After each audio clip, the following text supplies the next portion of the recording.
자, 오늘은 그 정신장애인의 권리에 대해서 한번 살펴보도록 하죠. 그래서 정신장애인은 이제 넓게 장애인이라고 하는 개념에 이제 포함이 되는데요. 장애인과 관련된 문제가 발생을 하면 가장 이제 어려운 문제는 뭐냐면 이제 장애인이 뭐냐라고 하는 그 정의 규정부터가 상당히 어려움이 있는 것 같아요. 그래서 세계적으로 보면은 장애인 관련된 법률들을 많은 나라에서 가지고 있는데 항상 그 법적인 논쟁의 시작은 뭐냐면 도대체 그 장애인이라고 하는 게 뭐냐, 뭐 결국 장애라고 하는 게 뭐냐, 이 disability라고 하는 게 뭐냐라고 하는 것이 늘 그 논쟁의 중심에 있죠. 그래서 이 문제가 일단은 해결이 돼야 되는데 장애인이라고 하는 것은 결국 이제 여러 가지 이제 법률들에서 정의가 되고 있어요. 그래서 이제 가장 기본적인 장애인 복지법 같은 경우에는 신체적, 정신적 장애로 오랫동안 일상생활이나 사회생활에서 상당한 제약을 받는 자라고 되어 있죠. 그래서 결국 그 장애가 뭐냐라고 하는 것이 정의가 돼야 되고 그 장애로 인해서 일상생활이나 사회생활에 오랫동안 지장을 받는다는 거죠. 그래서 도대체 오랫동안 지장을 받는다라고 하는 것은 무엇을 말하는 것이고 그 다음에 상당한 제약을 받는다라고 하는 건 무엇이냐. 이처럼 이제 장애인이라고 하는 개념을 정의했을 때 각각 그 하나하나의 징표들 자체가 일단은 정의하기가 상당히 이제 어렵게 되어 있죠.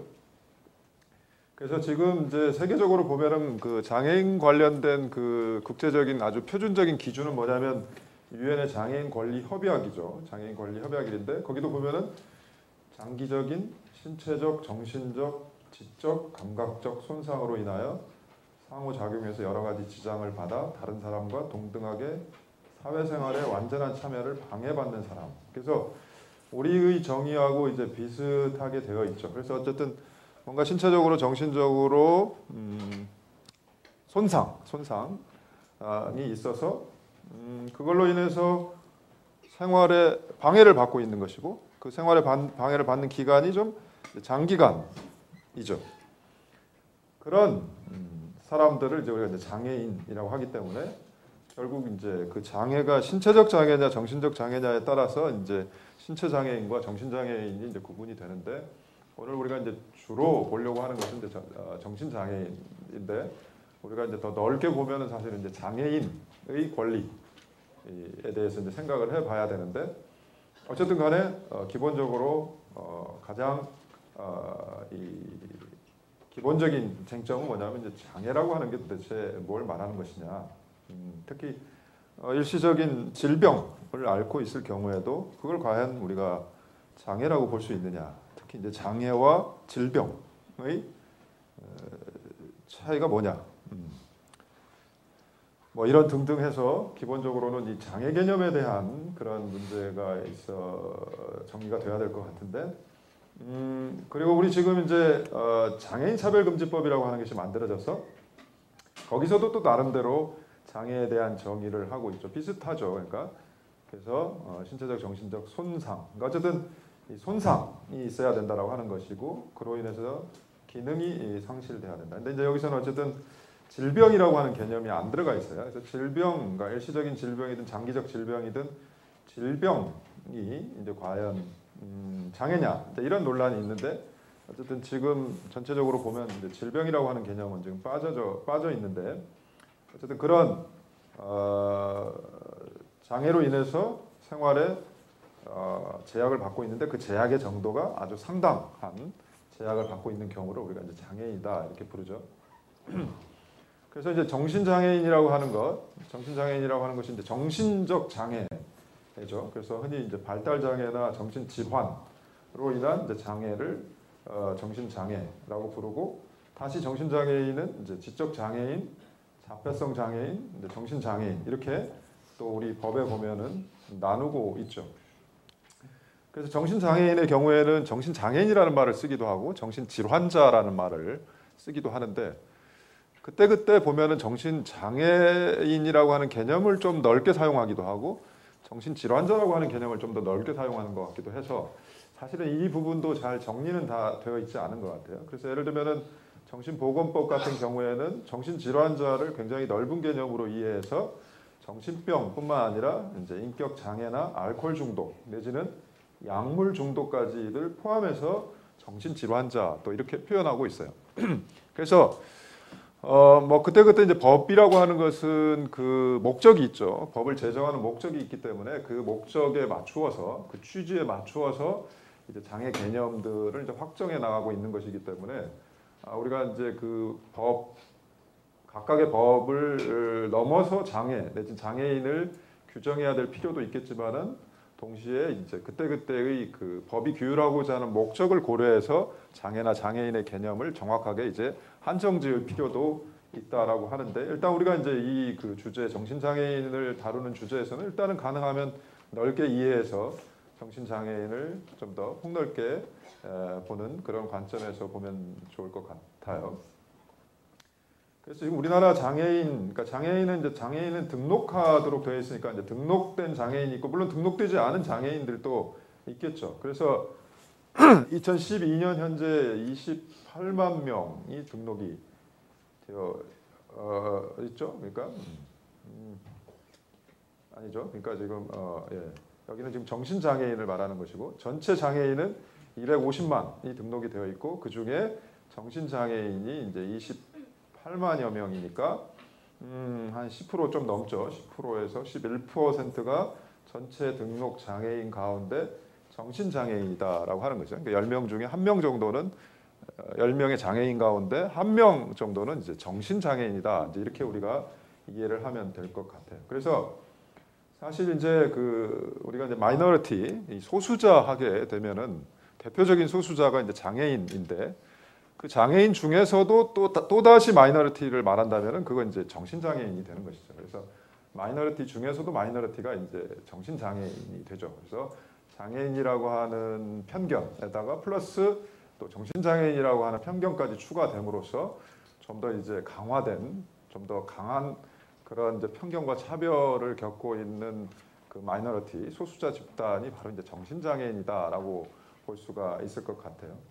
그래서 우리가 뭐 최근에 뭐 많은 영화들 또 나왔었죠. 뭐 도가니라든지 이런 영화들을 통해서 이제 정신 장애인들의 문제가 많이 제기가 되었었죠. 그래서 결국 이제 장애인 중에서도 정신 장애인, 또 정신 장애인 중에서도 여성 정신 장애인, 또 여성 정신 장애인 중에서도 또 미성년인.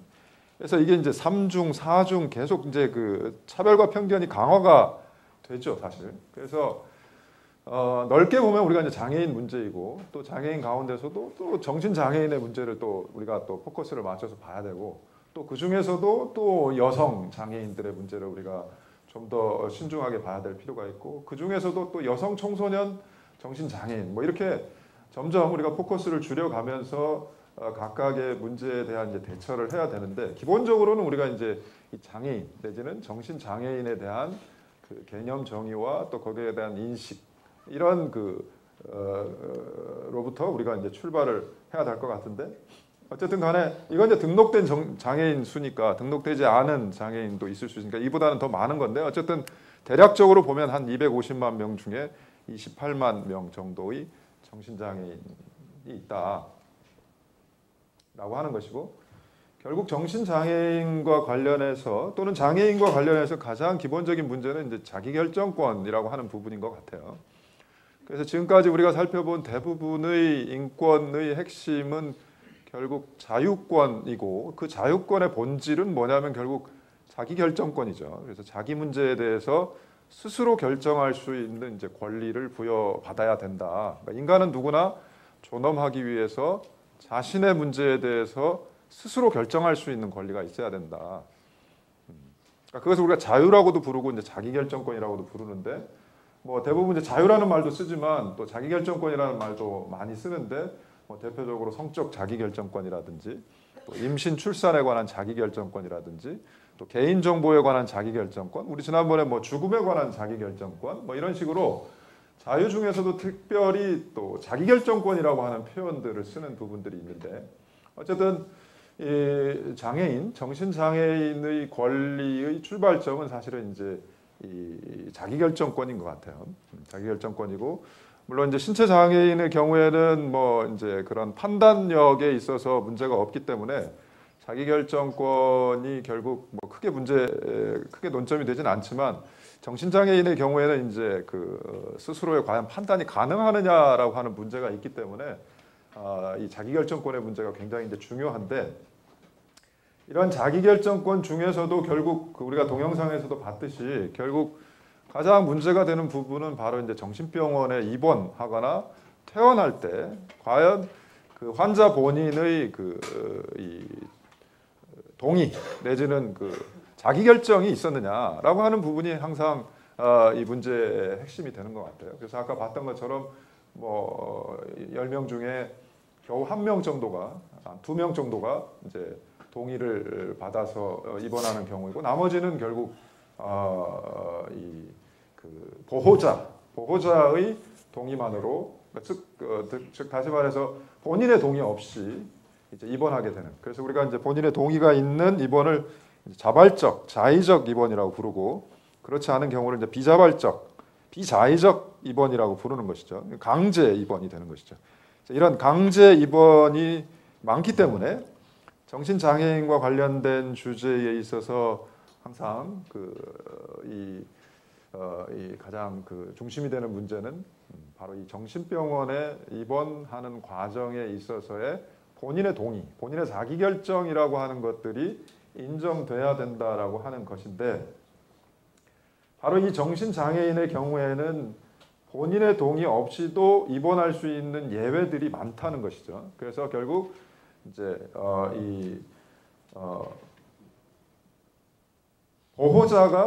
보호자가 이 정신과 전문의의 이 진단을 받아서 판단을 받아서 입원을 시키는 경우나 아니면 이 지방자치단체장이 이 정신질환자들을 강제로 또 입원시킬 수 있는 그런 방식이라든지 또는 이 응급 입원이라고 그래서 정신 장애인들이 갑작스럽게 어떤 어떤 증상을 보이는 경우에 정신병원에 이제 입원시킬 수 있는 누구나 입원시킬 수 있는 그런 이제 이런 세 가지의 예외적인 그런 이 길들이 열려져 있기 때문에 본인의 동의 없이도 그러니까 보호자, 지방자치단체장 또는 일반인들이 응급 상황에서 정신장애인들을 정신병원에 입원시킬 수 있는 물론 이제 그 전제 조건은 정신과 전문의가 판단을 내려야 되기 때문에 사실은 어떻게 보면은 물론 이제 예외를 인정한다고 하더라도 정신장애인들의 권리를 가장 잘 보장할 수 있는 방법들은 의사들이 결국은 정확하게 판단을 내려줘서 입원이 필요한지 여부에 대한 판단을 정확하게 내려주면 이제 문제가 안 되는데 우리의 지금 현황이라고 하는 것은 일단은 기본적인 인식 자체가 정신장애인은 가족 안에서 보든지 또는 공동체 안에서 보든지 일단은 위험한 존재라고 하는 인식들이 있기 때문에 즉 언제라도 어떤 그런 이 긴박한 상황을 만들 수 있는 그런 존재이기 때문에 결국 일단은 이 같이 사는 것보다는 일단 격리시켜서 일단은 일반인들에게 피해를 입히지 않도록 해야 된다라고 하는 인식들이 이제 강하기 때문에 바로 이제 가족들도 마찬가지고 또 일반인들도 또 뭐 지방자치단체 장들도 결국은 그리고 뭐 당연히 거기에 맞춰서 의사들도 쉽게 이제 정신장애인들을 병원에 입원시키는 격리시키는 방법들을 이제 선호하게 된다라고 하는 것이죠. 그래서 결국은 이런 것들이 기본적으로 자기결정권이 존중되어야 됨에도 불구하고 결국 다양한 예외가 인정이 되어 있고 그 예외의 과정에 이제 정신과 전문의의 판단이 개입이 되지만 정신과 전문의로서도 순수하게 의학적인 판단뿐만 아니라 이런 그런 사회적인 그런 판단들을 결국 고려해서 대부분 결국 강제 입원을 시키는 방법을 택하고 있기 때문에 이 정신장애인의 권리와 관련해서 무엇보다도 중요한 권리는 입원 과정에 있어서의 자기결정권이라고 하는 것이고 또 하나는 결국 입원이 됐다라고 한다면 그 다음에는 이제 퇴원이 자유로워야 되는데 퇴원도 결국 이제 자유롭지 못하게 된다라고 하는 것이죠. 그래서 결국 병원에 이런 장기가 이런 이 정신병원에 입원을 하는 경우에는 그것이 이제 강제 입원인 경우, 그러니까 자기 결정권이 행사되지 못한 경우에는 당연히 법으로 이제 기간을 제한해서 뭐 3개월이면 3개월, 6개월이면 6개월을 지나면 반드시 다시 정신과 전문의의 판단을 받아서 계속해서 입원을 할지 여부를 이제 결정해야 되는데, 아까도 나왔던 것처럼 이제 두 번째 문제는 뭐냐면, 그러니까 입원 자체가 자발적으로 이루어지지 않는다라고 하는 문제점과 함께 문제점은 뭐냐면 결국 입원이 장기화된다라고 하는 것이죠. 그러니까 이런 이 입원 기간의 갱신 과정에서도 전혀 이제 본인의 의사가 반영되지 않고 이제 외부인들의 의사라든지 특히 이제 그 정신과 전문의의 판단이 개입을 하기 때문에 이 정신병원에 입원해야 되는 기간들이 장기화된다라고 하는 거죠. 그래서 바로 이런 강제 입원과 장기 입원의 문제가 정신장애인의 권리를 다룰 때 가장 핵심적인 문제로 등장을 하는 것 같아요. 그래서 아까 얘기했던 것처럼 바로 이제 이런 세 가지 경우죠. 비자발적인 강제 입원이라고 하는 것이 결국 보호자 2명이 동의를 하고 정신과 전문의가 판단을 해서 입원이 필요하다 이러면 입원시킬 수 있고, 또 시장, 군수, 구청장, 이 지방자치단체장이 결국 그러니까 그 정신질환자 자신이나 타인을 해할 수 있는 위험이 있다고 의심이 되면은 역시 또 병원에 입원시킬 수 있고, 또 일반인들도 자신이나 타인을 해할 위험이 있는 자를 발견하고 그 상황이 급박하다라고 판단이 되면 의사와 경찰관의 동의를 얻어서 역시 응급 입원을 시킬 수 있는 이와 같은 이제 강제 입원의 예외들이 다양하게 보장이 되어 있기 때문에 바로 이제 정신장애인의 입장에서는 스스로 이제 결정할 수 있는 권리들이 이제 적다라고 할 수 있다는 것이죠. 그래서 강제 입원의 비율이 90%이고 결국 강제 입원되어서 퇴원하는 비율도 결국 5% 미만이다. 그러니까 뭐 100명이면 그 중에 5명만 이제 그 기한을 채우고 나오는 것이고 나머지는 계속 그 기간이 연장이 되어서 장기간 이 정신병원에 이제 입원이 된다라고 하는 것이죠.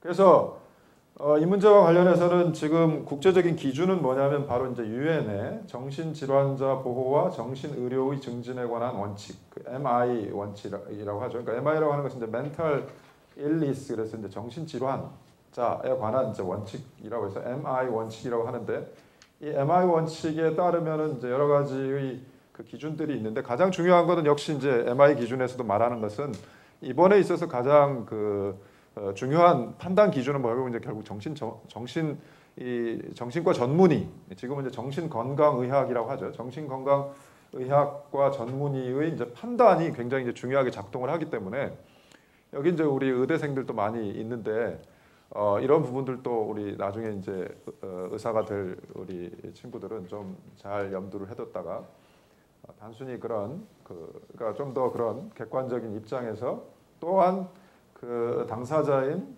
그 정신장애인의 권리를 고려해서 항상 좀 객관적으로 판단하는 그런 게 필요하지 않나. 그래서 단순히 사회적인 의식을 고려해서 정신질환자는 무조건 정신병원에 가둬야 된다, 격리시켜야 된다라고 하는 좀 그런 인식에서 벗어나서 좀 더 객관적으로 의학적으로 좀 판단을 좀 객관적으로 내려줄 수 있는 그런 그 의사들이 되면 참 좋을 것 같은데 우리 이제 나중에 의대생들 한번 물어보도록 하죠. 네. 어쨌든 MI 기준에 따르면은 가장 중요한 것은 이 전문의의 객관적인 판단이 이제 가장 중요하고, 그리고 결국 그 판단에 따라서 입원이 꼭 필요하다라고 판단이 들면 그 기간은 어쨌든 이 정신 질환의 치료에 필요한 최소한의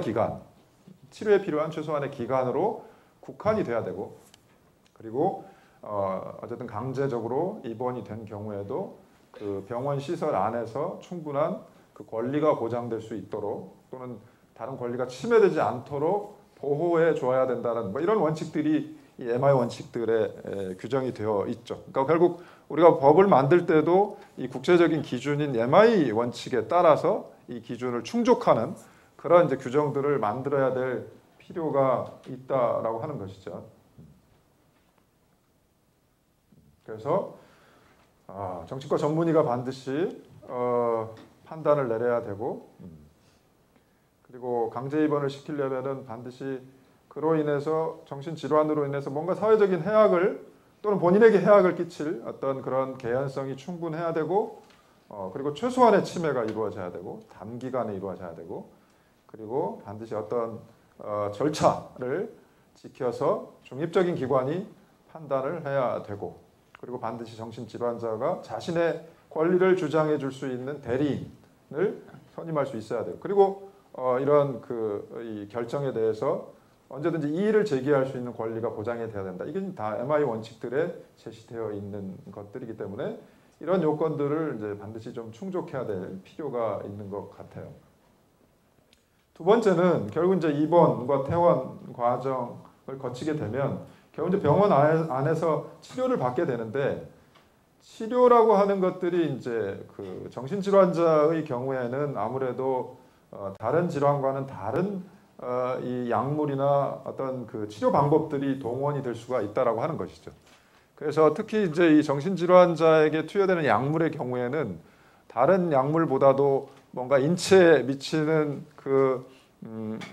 이 영향이 크기 때문에 상당히 이제 신중해야 될 필요가 있는데, 역시 여기서도 이제 결국은 자기결정권이라고 하는 부분이 이제 중요하게 작동을 하게 되는데, 치료 여부에 대해서 결국 이제 스스로 결정해야 되는데, 이런 약물의 투여나 다른 어떤 치료 방법의 시술에 관해서 본인이 결국 이제 동의 없이도 이제 그렇게 이 약물의 투여나 그런 치료 방법의 시술들이 이루어지고 있기 때문에 바로 이제 이 부분도 이 정신 장애인들의 권리를 심각하게 이제 침해할 수가 있다라고 하는 것이죠.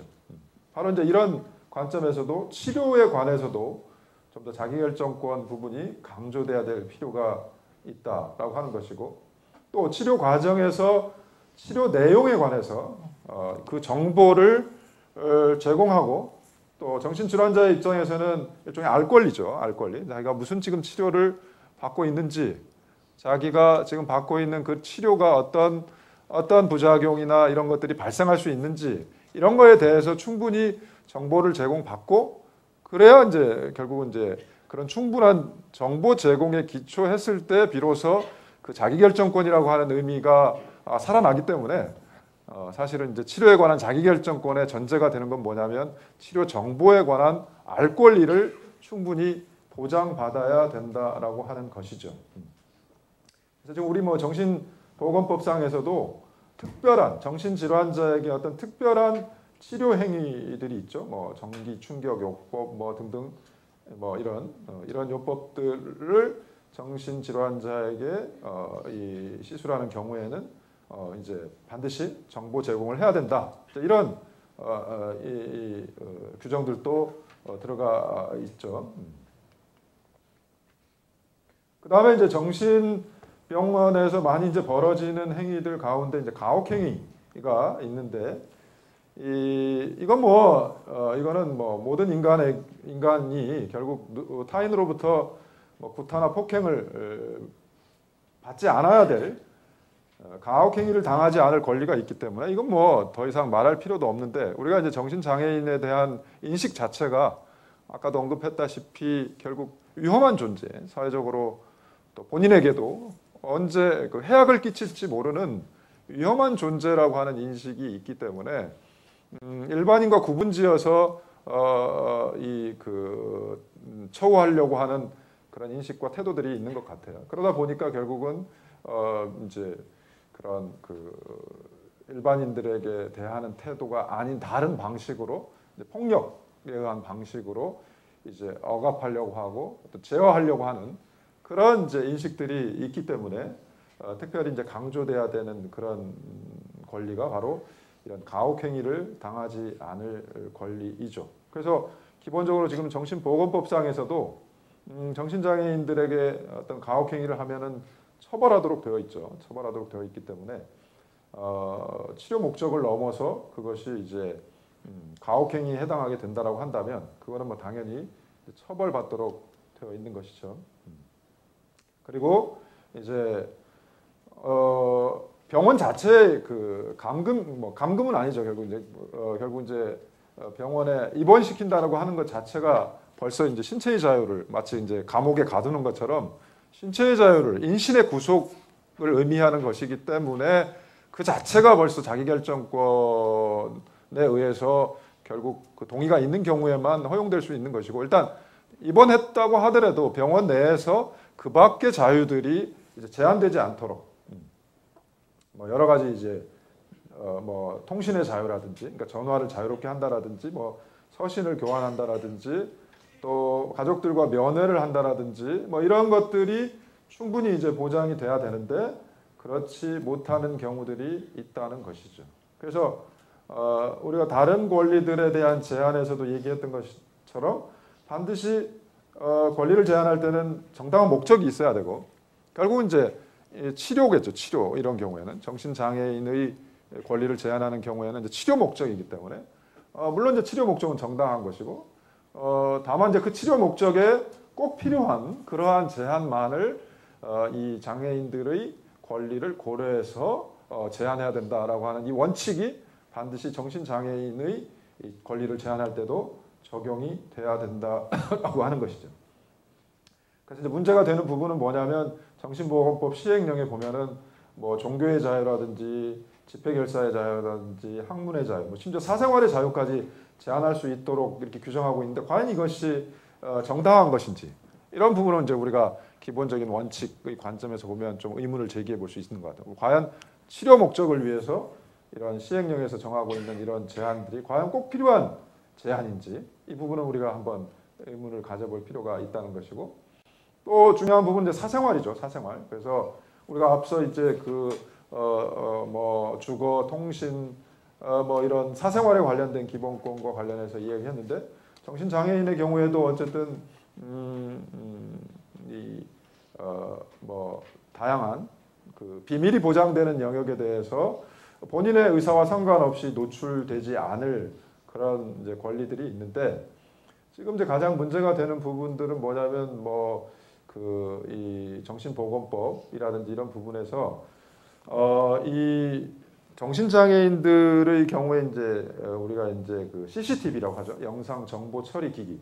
CCTV라고 하는 것들은 기본적으로 뭐 길거리에 이제 뭐 설치되어 있다라든지 뭐 그것 자체도 이제 문제가 되는데 지금 뭐 정신장애인이라든지 이런 부분들은 뭐가 문제냐면 탈의실이라든지 목욕실이라든지 이런 부분에까지 말하자면은 CCTV를 설치할 수 있도록 예외를 규정하고 있기 때문에 과연 치료 목적이나 어떤 그 이들의 안전을 위한 목적이라고 하더라도 과연 그렇게 인간의 어떤 가장 은밀한 부분이 노출될 수 있는 공간에서조차 이런 그 CCTV를 설치하는 것이 정당화될 수 있는가? 과연 그 정도로 필요한 아주 중대한 어떤 이익이 존재하는지에 대해서는 우리가 한번 의문을 제기해 볼 필요가 있다는 생각이 들어요.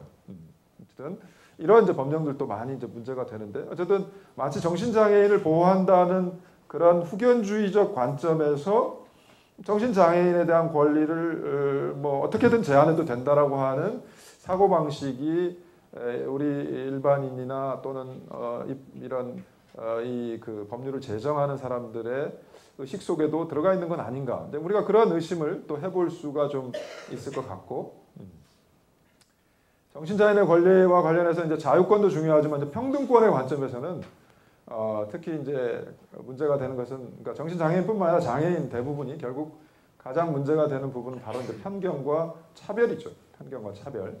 그래서 이 차별받지 않을 권리가 굉장히 이제 중요한 것 같아요. 그래서 기본적으로는 뭐 신체 장애이든 정신 장애이든 장애인 차별금지법에 따라서 장애인을 차별하는 것은 금지되어 있고 만약에 차별을 받게 되면 국가인권위원회에 진정을 할 수 있죠. 진정을 하게 되면 이제 국가인권위가 조사를 하게 되죠. 조사를 해서 차별에 해당된다라고 하는 사실이 발견이 되면 이제 이 권고를 하게 되죠. 차별을 시정하라고 권고를 하게 되죠. 그래서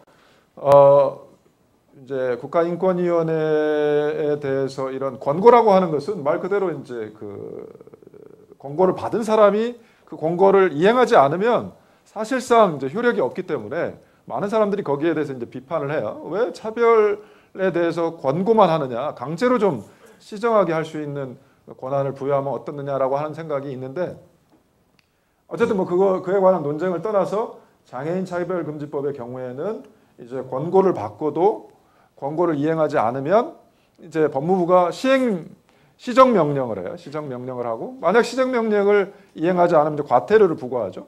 그 다음에 이제 이런 시정명령을 받고도 또 역시 그러면 시정을 안 한다. 그리고 자꾸 반복적으로 이런 이 차별을 한다. 그러면 바로 이제 형벌을 부과할 수 있도록 돼 있어요. 그래서 우리 지금 장애인 차별금지법에는 악의적 차별, 그러니까 악의적이라고 하는 것은 그 차별 행위를 함에 있어서 어떤 고의가 있는지, 또 좀 반복되는 건지, 아니면 이제 피해자가 입은 그 피해의 범위라든지 좀 보복적인 것인지, 뭐 이런 것들을 고려해서 이제 악의적인 차별이라고 하면 형벌을 부과하도록 되어 있죠. 형벌을, 장애인 차별금지법의 경우에는. 그러니까 정신장애인도 마찬가지예요. 정신장애인에 대한 차별이 결국 뭐 권고나 시정명령으로 안 되면 그때는 이제 반복적으로 악의적으로 이루어진 경우에는 이제 형벌이 부과할 수 있도록 그렇게 이제 지금 되어 있죠.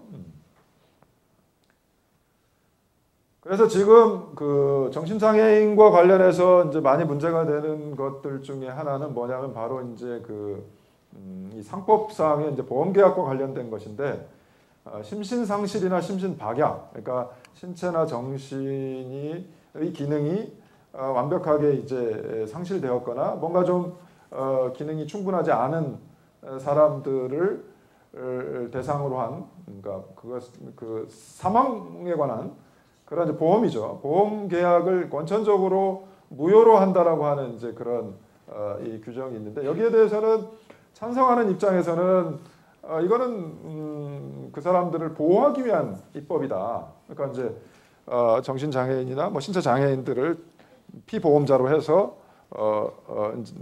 이 보험을 들어놓고 그 사람이 사망하면 보험금을 이제 탈 수가 있기 때문에 자칫 잘못하면은 이 장애인들을 고의로 사망에 이르게 하고 그 가족들이 이 보험금을 가져갈 수 있는 그런 위험이 있기 때문에 원천적으로 장애인의 사망을 보험사고로 한 보험계약은 무효로 한다. 이렇게 뒀다라고 하는 사람들의 입장에서는 찬성하지만, 또 한편에서 보면은 물론 이제 보호라고 하는 입장도 있지만은 또 생각해 보면은 이거는 결국 이 정신장애인 또는 신체장애인들의 자기결정권을 근본적으로 침해하는 것이니까, 뭐 계약도 자유롭게 할 수 없다라고 하는 것이니까 이거는 결국 차별이다. 이런 주장들도 하죠. 그래서 입장이 좀 갈리는데, 어쨌든 간에 대표적인 이제 차별 입법으로 예로 들리는 것이 바로 이런 그 보험 계약을 할 수 없도록 한 것인데, 최근에 이제 이런 성년 후견 제도가 이제 만들어져서 결국은 이제 좀 문제가 달라지겠지만은 어쨌든 이런 우리 지금 법률이라든지 또는 이제 지방자치단체의 조례 등을 이렇게 쭉 보면은 뭔가 기본적으로 차별과 편견을 깔고 있는 입법들이 많이 있어요. 그래서 뭐 심지어 이제 국회법 같은 경우에도 보면은 정신 이상자는 이 국회의 이 그 회의에 방청할 수 없다. 뭐 이런. 그러니까 정신 이상이라고 하는 것은 그 정도에 따라 차이가 많이 나기 때문에 그런 매우 추상적인 규정을 가지고 정신 이상자 이렇게 규율하게 되면은 사실은 뭐 그건 진짜 자칫 잘못하면은 여기 있는 사람들 중에서도 많은 사람들은 이 배제될 수 있는 그런 가능성이 높죠. 그러니까 결국 이거는 아까도 얘기했던 것처럼 정신건강의학과의 전문의의 판단에 따라서 이 차이를 좀 구별해서 그때그때 좀 달라져야지. 이렇게 그냥 포괄적으로 묶어가지고 정신 이상자, 정신 장애인 이렇게 규율하게 되면은 이거는 뭐 자칫 그런 기본적인 그런 편견에 기초한 차별이 될 수 있다라고 하는 것이죠. 그리고 이 차별받지 않을 권리와 관련해서 이제 장애인의 권리 중에 가장 중요한 것은 이제 정당한 편의를 받아야 되는 권리가 있다는 것이죠. 그러니까 우리 지금 뭐 대표적인 것으로 이제 뭐 휠체어 시설이라든지 또는 이 시각 장애인이나 청각 장애인들을 위한 이런 이 편의 시설이라든지 이런 것들은 결국 그런 편의를 제공하지 않는 것 자체가 이제 차별이 될 수 있다라고 하는 것이죠. 이거는 이제 뭐 국제적인 기준에서 정당한 편의, 장애인에 대한 정당한 편의를 제공하지 않으면 그것이 차별이 된다라고 하는 것이 이제 국제적 기준이고 우리 장애인 차별금지법에서도 그렇게 규정하고 있기 때문에 반드시 제공돼야 될 그런 편의 제공이 이루어지지 않는다라고 한다면 그것도 차별일 수 있다라고 하는 것이죠. 다만 이제 상대방의 입장에서 면책이 될 수 있는 유일한 방법은 뭐냐면 그것이 이제 과도한 부담이 된다라고 하는 증명을 해야 된다라고 하는 것이죠. 장애인에게 편의 제공을 하는 것이 편의 제공을 해야 될 의무가 있는 사람의 입장에서는 그게 너무 과도하다라고 그런 주장을 해서 그것이 거기에 합리적인 이유가 있을 때만이 정당한 편의 제공을 하지 않아도 되는 의무가 발생을 한다는 것이죠.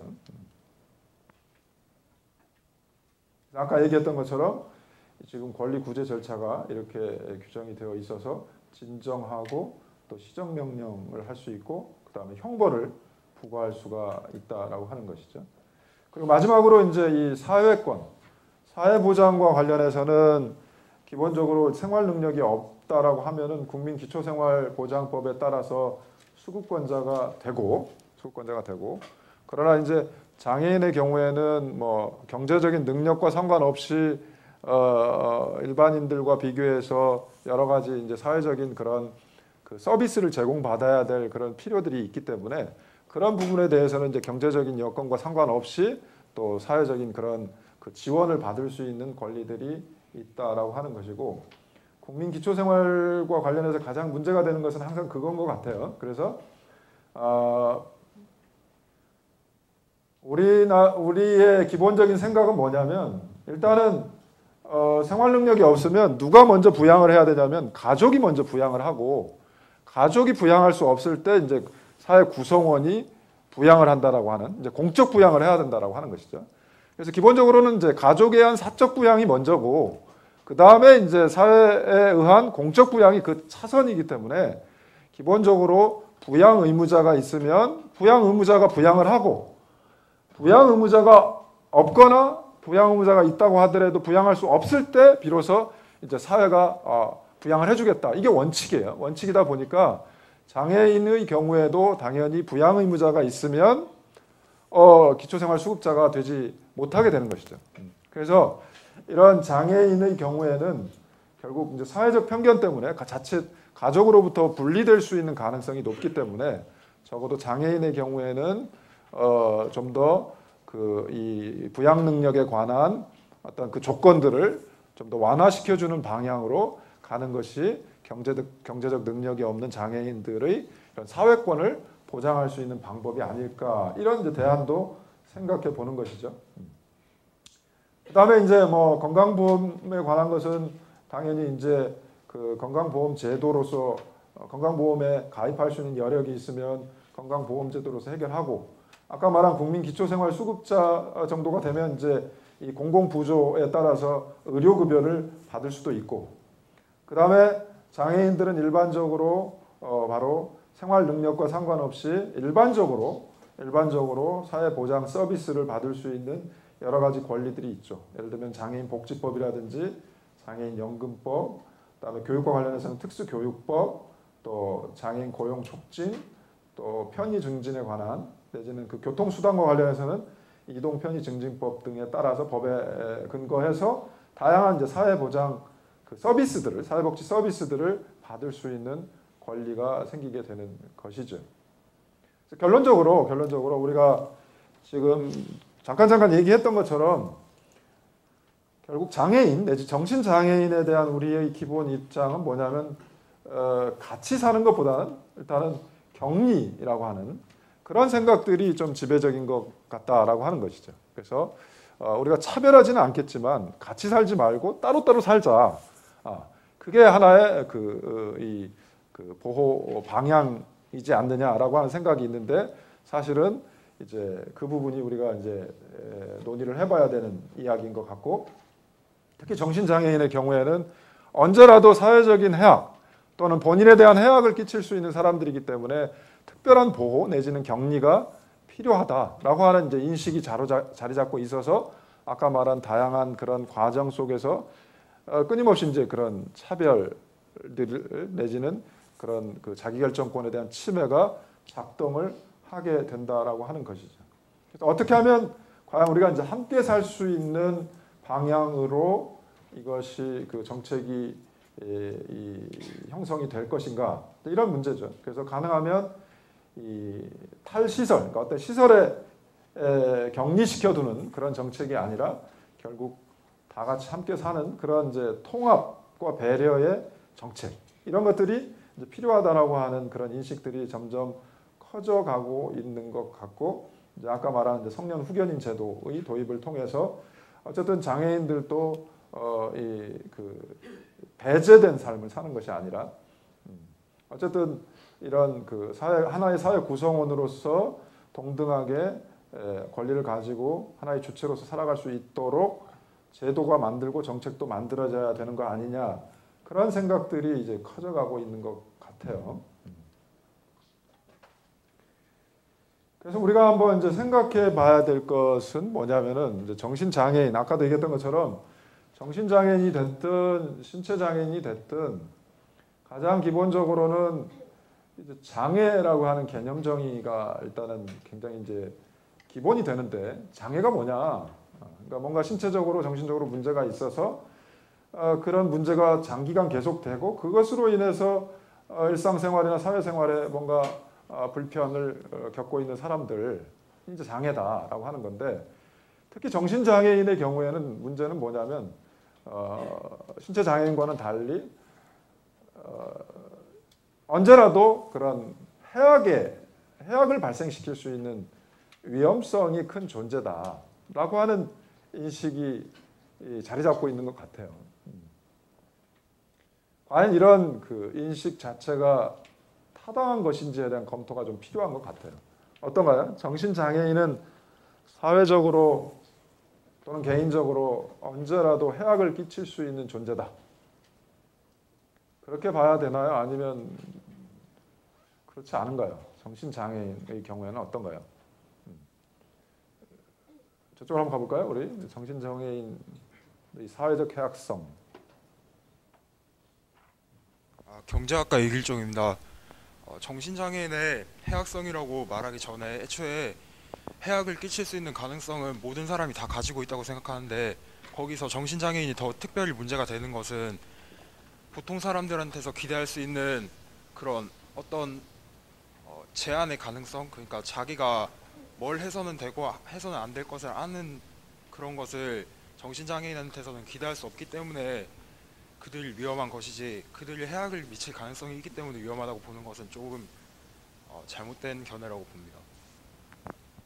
정신장애인의 그 장애 정도에 따라서 차이가 좀 있잖아요. 차이가. 그러니까 아주 경미한 정신질환도 있지만은 좀 중증 또는 그 정신질환의 유형에 따라서 예측할 수 없는 상황을 벌일 수 있는 장애도 있잖아요. 그래서 그렇게 얘기할 수 있을까요? 실제로 정도나 유형에 따라서 사회적으로 뭔가 좀 불안 요소가 되는 부분도 있지 않나요? 그런 부분은 당연히 존재하고 하지만 그게 정신장애인들에게만 있는 게 아니라 보통 사람도 충분히 막 술을 먹거나 아니면 그냥 일반적인 경우에서도 잘못해가지고 살인을 저지른다거나 하는 경우가 있기 때문에 그런 식으로 보는 것은 약간 구분할 필요가 없다. 구분할 필요가 없다는 입장인 것 같고 우리 여학생 한번 가볼까요?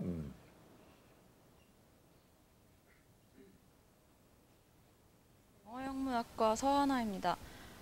저는 이제 저 학생께서 말씀하신 거에 통계적 수치를 좀 덧붙이고 싶은데요.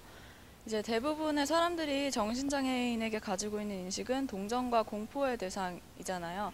실제로 제가 이제 친구한테 물어봤을 때도 어떻게 생각하냐고 물어봤을 때 불쌍하지만 무섭다. 왜냐하면 나에게 해를 끼칠 것 같기 때문이라고 말했는데요. 근데 이제 그런 말을 하는 이유는 인식 속에 정신장애인이 위험할 거라는 그 편견을 먼저 깔고 있기 때문이라고 생각합니다. 그런데 실제적으로 검찰청에서 이제 나온 통계 자료는 이제 결론이 되게 달라요. 제가 가지고 있는 구체적인 수치는 2004년도 거지만요. 요즘에 나온 뉴스 자료를 보더라도 최근의 동향도 되게 비슷하거든요. 근데 2004년 3월의 통계 자료를 보면요. 그 해 전체 범죄 건수는 52만 2,538건이에요. 근데 이걸 당시 인구수를 기준으로 범죄율을 보면은 1.1%거든요. 그런데 이제 정신장애인의 범죄 건수는 840건이에요. 근데 그때 정신장애인의 인구수 기준으로 보면은 0.05%거든요. 그러면 이거를 비율적으로 봤을 때 일반인의 범죄 확률이 정신장애인의 범죄 확률보다 더 높다는 걸 뜻하잖아요. 즉 정신질환이 곧 범죄로 연결된다는 상관관계를 증명할 수 없다는 것이 되는 거죠. 그리고 동기적으로 봤을 때도 정신장애인 범죄의 동기 중에 13% 이상이 경제적인 이유로 밝혀졌어요. 보통 이제 우리가 생각하면 정신장애인은 보다 충동적이고 감정 조절이 미숙하고 사회화가 덜 됐기 때문에 약간 정신적인 그런 이유 때문에 범죄를 저지를 거라 생각하잖아요. 그런데 그 동일 통계 자료를 보면은 이제 우발적인 범죄가 동기 중 27.8%예요. 상당히 높잖아요. 그런데 일반인의 우발적인 범죄 역시 29.8%거든요. 살짝 높고 거의 비슷한 추세예요. 그리고 다른 이유 중에도 부주의라든지 이제 가정 불화라든지 보복이라든지 그런 것도 거의 다 일반인과 상당히 유사한 수치를 보이고 있어요. 그러니까 그 범죄가 발생해도 그 양상이 일반인의 범죄와 똑같다는 거죠. 따라서 정신장애이기 때문에 더 충동적이고 사회가 덜 되어 있어서 더 위험하다는 것은 인식의 문제라고 생각합니다. 물론 이제 극단적인 예시도 있을 거예요. 뭐 다들 알고 계시겠지만 이제 우리나라에서 유명했던 사이코패스 사건이라든지 아니면 성도착증 환자들도 많잖아요. 근데 그런 거는 이제 극단적인 예시고 어떤 미디어에서 약간 강조해서 보도하는 것도 있거든요. 그런 것 때문에 이제 다른 정신장애인들, 교수님께서 말씀하셨듯이 정신장애인의 범죄에도 굉장히 그 강도에 따라 차이가 넓은데 그런 극단적 예시 때문에 대부분의 정신장애인이 위험도가 더 큰 이제 잠재적인 범죄자로 취급받는 것은 분명히 잘못되었다고 봅니다. 네, 네. 일단은 뭐 예, 이제 두 사람이 그런 반대 입장을 사회적 해악성에 대해서 반대 입장을 했는데. 좋습니다. 뭐 또 들어볼까요? 우리 이쪽으로 뒤로 한번 넘겨주실래요? 마이크 뒤로 넘겨주시면 뭐 그것에 대해서 꼭 부정하는 입장만 있을 것 같지는 않은데 뭐 어떤 입장인가요? 생명공학부 나상윤입니다. 저는 그 방금 말씀하신 학우분의 의견에 좀 반대를 하는데 네.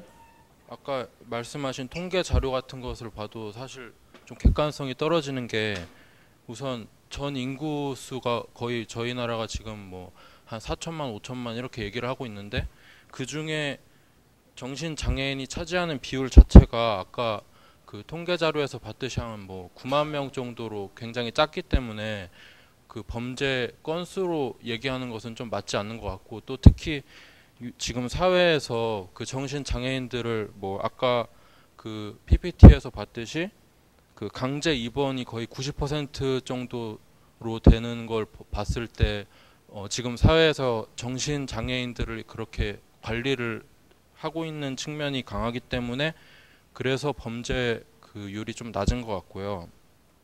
그리고 저는 제 생각에는 정신 장애인들은 아무래도 사건 사고를 일으킬 수 있는 여지가 많고 또 타인에게 피해를 줄 수 있는 여지가 많다고 생각을 합니다. 그 판단력이나 그런 것이 좀 떨어지기 때문에 그렇게 생각을 합니다.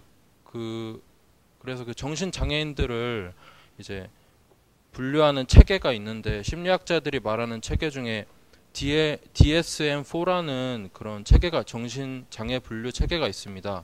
그 체계에 따라서 그 정신과 의사들이나 심리학자들이 그 정신병을 이제 분류를 하는 건데 그 체계가 완벽하다고 할 수는 없지만 어느 정도 그 체계가 이제 객관성을 가지고 있고 그 체계에 따라서 뭐 정신병원에 강제 입원을 시키느냐 마느냐 하는 것을 결정하는 것이기 때문에 뭐 현재 그런 강제 입원이 90% 정도 된다는 그런 수치가 반증하는 그러니까 말해주는 것은 어떻게 보면 정신 장애인들의 위험성을 대변하는 그런 수치라고 생각을 합니다. 그래서 저는 그 어느 정도 위험한 존재라고 봐야 맞지 않나 그렇게 위험한 존재로 봐야 되고 범죄율은 오히려 격리시켰기 때문에 객관적으로 반영이 안 된 거다. 이제 이런 얘기를 했어요.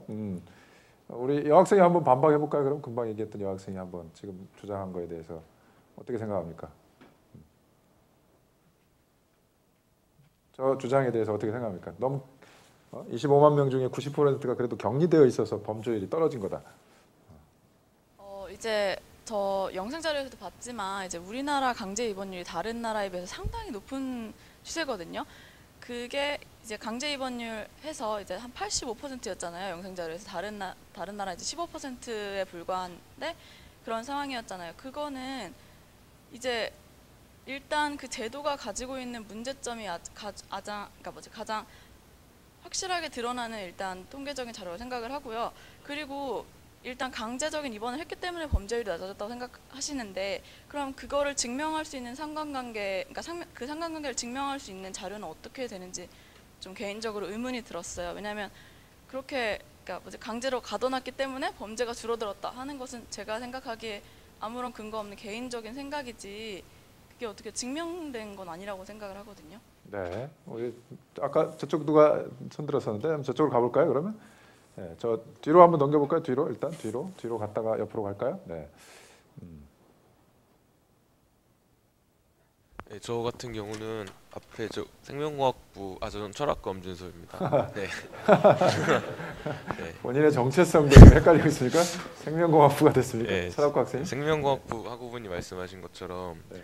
뭐 위험군일수록 더 위험한 군일수록 아마 입원이 더 많이 됐을 것이고 그런 임원군이 되셨을 때 앞에 뭐 여성분께서 인용한 자료를 토대로 하면 그래도 비슷한 어떤 범죄율을 보인다는 거는 충분히 말씀하신 대로 정신장애인의 어떤 범죄율이 높다라고 이제 이해할 수 있는 부분이 있는 것 같고 그리고 뭐 그렇다고 해서 뭐 정신장애인에 대해서 뭐 과도한 인권을 탄압하는 뭐 강제 입원이라든지 이런 것을 찬성하는 것은 아닌데 좀 더 아까 말씀하셨듯이 정신장애인의 범주가 너무 넓기 때문에 반사회적인 어떤 행동이나 특히 뭐 요즘에 소시오패스, 뭐 사이코패스 이런 식으로 많이 어떤 공감 능력이 부족한 사람들, 정신장애 특정한 어떤 범주를 나누고 있는데 그런 어떤 세세한 분류를 통해서 진짜로 어떤 사회적으로 위험한 사람과 그렇지 않고 정말로 최대한 이제 입원이나 이런 거를 안 하더라도 인권 침해를 안 하더라도 그 사람의 어떤 치료를 할 수 있는 그런 사람을 좀 세밀하게 나누는 노력이 필요할 것 같습니다. 옆으로 가볼까요? 옆으로 가볼까요? 네. 전 사실 전 정치외교학과 이성년이고요. 전 사실 정도에 따라서 정말 자유의지가 완벽하게 이성적이고 합리적인 사고가 완벽하게 내재돼 있지 않은 정신장애인들이 있다고 가정을 하고 있어요. 전 그래서 강제 입원은 꼭 중립적인 기관에서 심사를 통해서 이루어져야 할 것 같고요. 전 강제 입원을 반대한다면 그 강제 입원 제도가 없어졌을 때 상황을 상상하면 전 사실 훨씬 혼란스러울지도 모른다고 생각하거든요. 지금 그 80%의 그런 강제 입원 수감자들이 있는데 그 사람들이 다 풀려나고 그냥 자유롭게 세상을 돌아다닌다고 하면 물론 정신장애인들의 인권이 보호되는 측면도 있겠지만 어쩌면 다른 사람들의 인권을 훼손되는 측면도 분명히 있을 거라고 생각해요. 그리고 아까 그 통계 자료 같은 경우에는 제 생각엔 정도를 정신장애인들이 이제 수감된 그 전체적인 너무 포괄적으로 본 게 아닌가, 정도를 심각한 건지 아니면 좀 간과할 수 있는 건지 그런 정도를 고려하지 못한 통계 자료라고 생각하고요.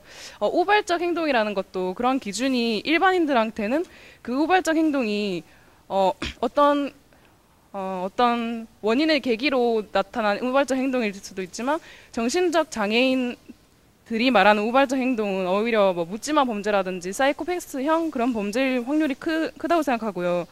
그래서 제일 중요한 건 저는 강제 입원에 있어야 되는 제도라고 생각하고 제일 중요한 건 그 정도를 파악하는 게 제일 중요하다고 생각합니다. 그래서 단계를 그 정신 장애인들을 판단하는 그 단계를 최대한 세분화해서 정도가 약하고 충분히 이성적 합리적 사고를 할 수 있는 환자들의 경우에 경우가 피해받지 않도록 그렇게 보장해 줘야 한다고 생각합니다. 기본적으로는 할 수 있고 기준을 정해서 또 엄격한 절차에 따라서 할 필요는 있다. 밑으로 한번 내려와 볼까요? 밑으로 아래로 내려와서 건축학과 이상근입니다. 저는 일단 정신 장애인을 위해 가지고 일주일에 한 번씩 계속 이렇게 봉사를 가고 있는 사람인데요.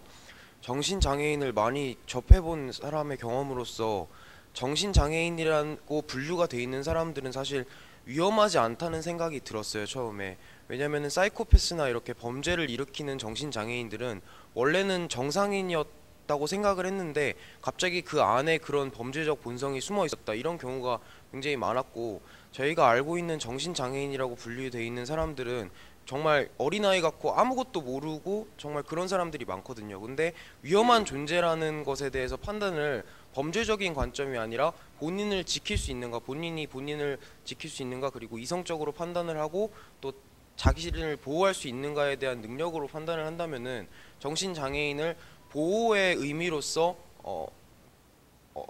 사람들을 보호의 의미로서 모아두고 그런 것은 굉장히 필요하다고 생각을 해요. 근데 그 범죄의 의미로서 범죄적 대상자로서 그 사람들을 이렇게 넣고 이런 거는 제가 봤을 때는 안 좋은 행동이라고 생각하거든요.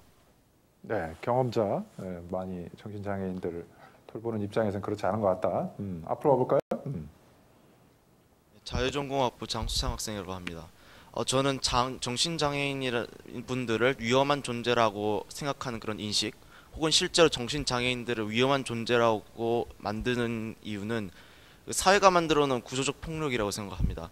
가령 예를 들어서 우리나라 특유의 집단주의 문화, 즉 다수의 횡포에 의해서 소수자들이 탄압받는 경우, 또 경쟁사회의 심화, 이런 것들, 그 다음에 미디어와 같이 정신장애인들이 가령 잠재적인 범죄인이다, 이런 식의 인식을 만들어 놓는 것들이 오히려 사람들이 정신장애인들은 위험한 존재라고 생각하고, 그 결과물로 인해서 정신장애인들이 사회로부터 점점점 격리되니까 이게 오히려 정신질환에 오히려 심화시키는 결과물이 나왔다고 생각합니다. 그래서 제가 보기에는 아까 어떤 분께서 정신장애인들을 등급별로 나눠서 처우를 달리한다 이런 식의 말씀하셨는데, 저는 그런 것도 물론 중요하지만은 일단 정신장애인이 들이 등급에 상관없이 사회에 일단 참여하는 방향으로 그런 식으로 가는 게 오히려 정신장애인들이 사회 적응에 더 큰 효과를 발휘할 거라고 생각합니다. 제가 특별히 구체적인 통계 자료를 찾지는 못했지만은 전 외국의 사례 같은 경우 보면은 장애인들이 길거리에서나 아니면은 공공장소에서나 자유롭게 다니는 것에 허용한 분위기 있는 나라에서 오히려 정신장애인들의 범죄율들이 상당히 낮았다고 들었거든요. 그래서 그런 관점에서 봤을 때 오히려 정신장애인들을 위험한 존재라는 생각을 버리고 그 사람들이 사회에 융합되고 오히려 사회에 도움이 되는 존재가 될 수 있다, 이런 인식의 출발점으로 해결책을 찾아야 한다고 봅니다. 위험하지 않은 존재. 뒤로 좀 가볼까요? 뒤로 넘겨볼까요? 위험한 존재에 대한 인식은 좀 적은 것 같은데. 네, 인문학부 조윤호라고 하고요. 일단 정신 장애인들의 기준에 대해서 좀 사회가 의도적으로 자신들의 그러니까 법의 교화주의와 일방효과가 일반인들에 비해서 정신 장애인들은 적용이 안 되니까 좀 이렇게 일반인들과 제재할 효율성이 없잖아요. 그래서 어쩔 수 없이 사회가 이렇게 의도적으로 좀 권리를 제한될 수밖에 없는 존재들인데, 제가 정신 장애인들이 좀 불쌍한 게 기준들이, 그러니까 사이코패스 같은 경우도 사실 진화론의 입장을 보면은 옛날 구석기 시대나 그때 지금 저희와 비교하면은 구석기 시대 인류들은 지금보다 폭력성이 훨씬 높았다고 하거든요. 왜냐면 직접 누굴 죽이고 동물들을 잡아먹어야 되니까. 그래서 사이코패스도 진화론의 입장에 따르면은 진화의 과정에서 흔적이다, 과거의 진화의 흔적이다, 이렇게 보거든요.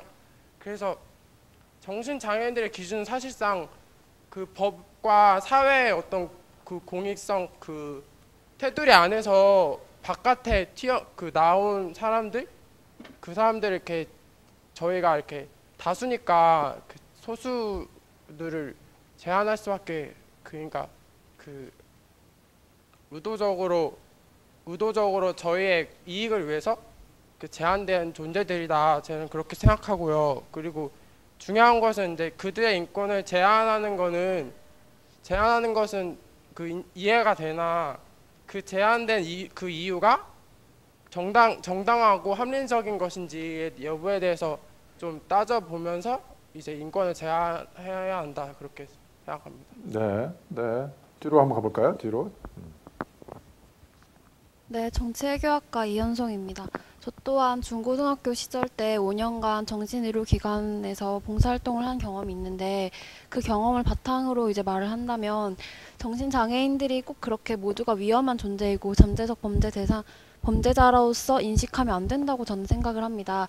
왜냐하면 그들은 제 경험상으로는 타인의 관심과 사랑을 필요로 하는 자들이었지 어떤 범죄를 일으킬 마음이 내재적으로 가지고 있다든지 그런 자들은 아니었기 때문입니다. 또 3급 정도로 완화된 수준의 그런 정신장애를 가지고 있는 사람들은 오히려 일반인들보다 훨씬 지적 능력이 뛰어나고 그런 이렇게 예외적인 경우도 많이 있기 때문에 그 모두를 대상으로 저 사람들은 범죄를 일으킬 우려가 큰 사람들이기 때문에 좀 우범자로 봐야 한다는 인식은 없어져야 한다고 생각하고요. 그런 것들은 뭐 사회적인 캠페인이나 이런 것들을 통해서 함께 살아가는 사회를 조성할 수 있도록 만드는 것이 바람직하다고 생각합니다.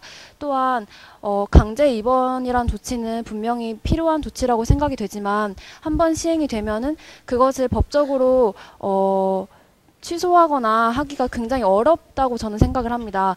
제가 여름방학 때 참여했던 모의 재판에서 이런 정신장애인을 대상으로 하는 그런 것을 주제로 하는 이제 재판 참여한 적이 있었는데 의외로 인권적인 감수성만으로는 해결할 수 없는 그런 입증의 어려움이 많이 있었습니다. 따라서 국가랑 상대로 재판이나 소송을 할 때 그런 정신장애인들이 자신의 인권을 위해서 어떻게 법적으로 이제 대응을 할지에 대해서 굉장히 많은 어려움이 있었기 때문에 이 조치는 굉장히 신중하게 내려져야 하지만 한번 내려진 이상 좀 이렇게 다시 번복되기가 어렵기 때문에 더 많은 제도적인 보완 장치가 있어야 한다고 생각합니다. 네, 네. 옆으로 가볼까요? 네. 저도 몸이 좀 불편해서 그런 친구들을 만날 기회들이 많이 있었어요. 아무래도 계신 분들보다 만날 기회가 좀 더 있었을 거라 생각이 드는데 제가 그 친구들이 모여 있는 곳에 가서 친구들을 만나보면 마이크 앞으로 좀. 네네 친구들을 만나보면 그분들이 뭐 계신 곳에 가서 만나보면 이게 이 친구들이 위험해서 이곳에 있는 것이 아니라 좀 보호해야 될 사람들이 좀 편하려고 그들을 좀 그렇게 뒀다는 인상들이 전 되게 강하게 느껴졌었습니다. 그래서 이 친구들이 판단력이 좀 부족하다고 해서 뭐 위협을 가한다거나 이런 느낌보다는 뭐 되려 이 친구들이 비상식적이기 때문에 저는 뭐 반갑고 좀 이랬던 면들이 뭐 가지고 있던 과자들을 그냥 준다거나 뭐 아니 볼 때마다 웃고 있다거나 이런 식으로 좀 기분 좋은 일들이 되려 더 많이 있었어요. 지금 뭐 수감이라거나 이런 표현들을 제가 앞에서 말씀하시는 분들 통해서 뭐 들었는데 그런 표현 좀 잘못됐다고 저는 생각이 들고 이 친구들이 뭐 잘못을 해서 그곳에 있는 것이 아니라 뭔가 주어진 조건 때문에 그곳에 그렇게 있게 된 것인데 좀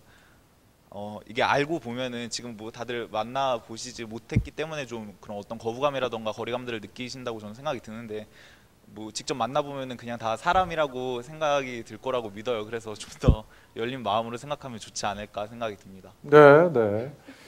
이쪽으로 한번 볼까요? 이쪽으로? 네, 이쪽으로 한번 볼까요?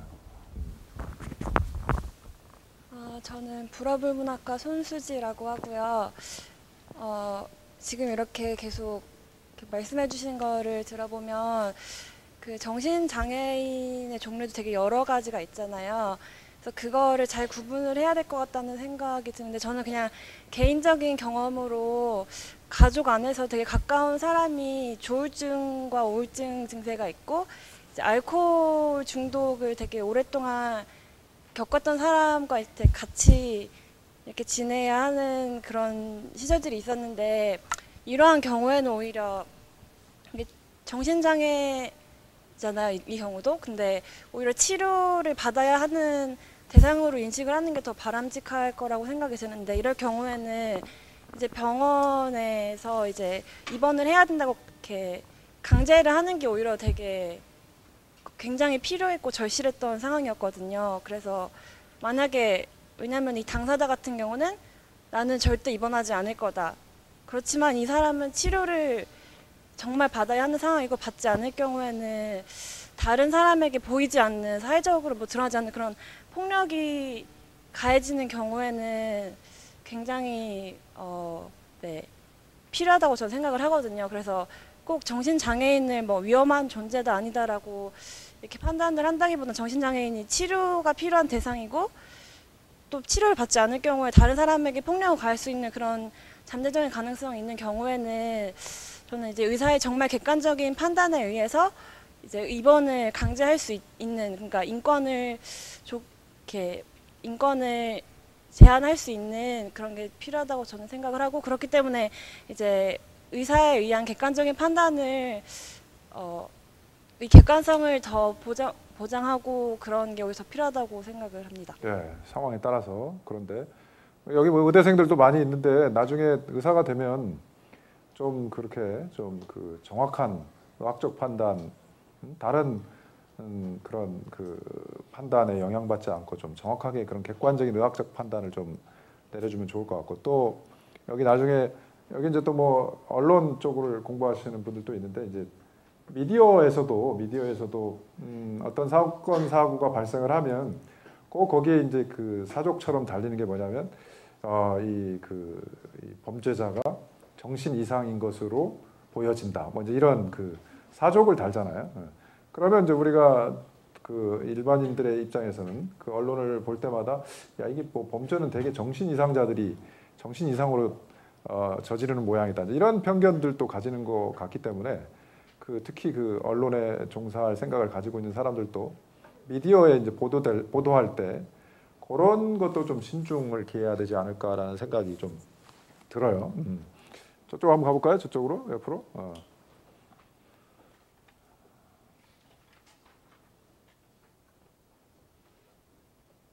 누가 아까 손 들었죠? 네. 네. 네, 중어중문학과 이혜란입니다. 저는 정신장애인들을 뭐 강제 입원한다던가 이런 거는 필요하다고 보는데 우선 위험한 존재라고 인식하는 건 바람직하지 않다고 생각합니다. 왜냐하면 정신장애인들 왜 그런 장애를 가지게 되었는가에는 사회도 책임이 있다고 생각을 합니다. 그 장애가 선천적인 경우도 있지만 후천적인 경우도 있다고 보는데요. 저의 삼촌의 경우에는 그 5.18 그 사고로 인해서 정신적인 장애를 가지게 되었습니다. 이런 경우에는 충분히 사회적으로도 그런 장애인들에 대한 문제가 책임이 있다고 생각을 합니다. 이런 측면에서 우리가 정신장애인을 무조건 위험한 존재, 사회에 해악이 되는 존재라고 보는 건 바람직하지 않다고 생각하고요. 하지만 보호의 측면에서 아까 말씀드렸다시피 강제 입원이나 이런 게 필요하다고 보는 것은 정신장애인들이 앞에서도 계속 언급됐다시피 다른 사람에게 피해를 줄 수도 있지만 또 한편으로는 스스로를 이렇게 보호하지 못한다고 생각합니다. 앞에 그 학우분도 말씀해 주신 적 있는 것 같은데 제가 초등학교 때 이제 정신적인 장애가 있는 친구나 이런 친구들과 같이 생활한 적이 있었는데요. 그럴 때 봤을 때 그런 친구들은 평소 생활하는데 일반인들과 전혀 문제가 없으나 가끔 스스로 자학을 한다거나 이런 행위들을 볼 수가 있었습니다. 따라서 이렇게 스스로를 지키기 힘든 존재이기 때문에 그런 보호의 측면에서 강제 입원이나 이런 제도가 필요한 것이지 그들을 무조건 위험하다라고 보는 것은 맞지 않다고 생각합니다. 네, 거기까지 일단 좋습니다. 그래서 기본적으로 이제 장애인에 대한 그런 그 권리, 그러니까 기본적으로 같은 동일한 인간이다라고 하는 생각이 이제 중요할 것 같고, 특히 이제 장애인들 중에서도 정신장애인에 대한 이중 차별, 또 그 중에서도 또 뭐 여성 장애인, 또 이 청소년 장애인들에 대한 그런 편견들이 우리가 3중, 4중으로 이렇게 있기 때문에 기본적으로 그런 편견을 좀 극복해야 될 필요가 있는 것 같고, 어쨌든 사회적 해악이나 어떤 자기에 대한 해악성의 어떤 그 가능성은 결국은 뭐 여러 번 얘기하지만 이 의사의 어떤 그 객관적인 의학적인 판단이 굉장히 중요하기 때문에 기본적으로 의사들의 역할도 굉장히 중요하고, 또 언론에 보도되는 그런 그 장애인들에 대한 이미지도 결국은 이 언론인들이 많이 좌우를 하니까 언론인들의 입장에서도 좀 그런 그 시선의 변화가 좀 필요하지 않을까 생각이 들고, 또 앞으로 법률을 해야 될 사람들의 관점에서도 그런 그 권리 보호를 위해서 이 법률가로서 무슨 역할을 해야 되는가, 이런 것들도 좀 필요할 것 같아요. 그래서 어떤 통계에 의하면 사실 정신질환 내지는 정신 이런 이 질병을 겪는 사람들이 굉장히 많다고 하잖아요. 일생 동안 살면서. 그렇기 때문에 뭐 정도의 차이가 있고 뭐 기간의 차이가 있겠지만은 기본적으로 우리가 그런 이 질병에 걸릴 수 있는 가능성도 높다라고 하는 관점에서는 우리가 조금 다른 그 시각이 필요하지 않을까 이런 생각이 드는데, 어쨌든 한번 여러분들도 한번 깊이 생각을 해봐야 될 것 같고, 어쨌든 그런 경험을 가진 사람들이 좋은 얘기를 해줘서 오늘 유익했던 것 같습니다. 여기까지 할까요?